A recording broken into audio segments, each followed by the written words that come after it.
রাশিয়ার বিজয় দিবস উপলক্ষে ৩ দিন যুদ্ধবিরতির প্রস্তাব দিয়েছিল ইউক্রেনকে, কিন্তু তা বাতিল করেছে জেলেনস্কি। উল্টো রীতিমতো হুমকির সুরে ইউক্রেনের প্রেসিডেন্ট ভলোদিমির জেলেনস্কি বলেছেন, ৯ মে রেড স্কোয়ারের প্যারেডে চীনের প্রেসিডেন্ট শি জিনপিং সহ যে বিদেশি অভ্যাগতরা থাকবেন তাদের নিরাপত্তার দায়িত্ব কিভ নিতে পারবে না। রাশিয়ার মাটিতে যা হবে তার দায়িত্ব তাদের। থেমে থাকেনি রাশিয়াও, জবাব দিয়েছেন রুশ প্রেসিডেন্ট পুতিন। দীর্ঘদিন ধরে চলতে থাকা যুদ্ধের ইতি টানতে সম্প্রতি আগ্রহ প্রকাশ করেছে ইউক্রেন রাশিয়া দুপক্ষই। শান্তি চুক্তিতে পৌঁছতে ৩০ দিনের যুদ্ধবিরতির অনুরোধ করেছিল কিভ, তাতে রাজি হয়নি মস্কো। এই বছর দ্বিতীয় বিশ্বযুদ্ধের নাৎসি বাহিনীর বিরুদ্ধে জয়ের ৮০তম বিজয় দিবস পালন করছে তারা। সেই উপলক্ষে ৩ দিনের বিরতি চায় রাশিয়া।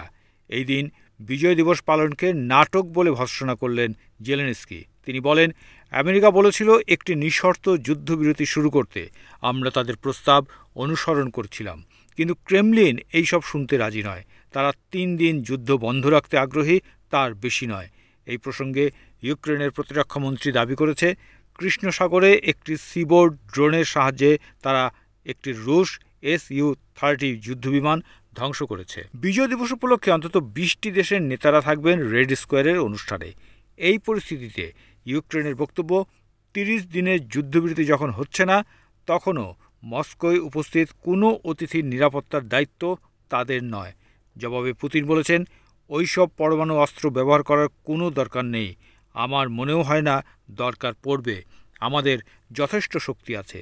২০২২ সালে যে যুদ্ধ শুরু হয়েছিল, রাশিয়ার প্রয়োজন মিটিয়ে তা শেষ করতে আমাদের যথেষ্ট উপায় ও সামর্থ্য রয়েছে।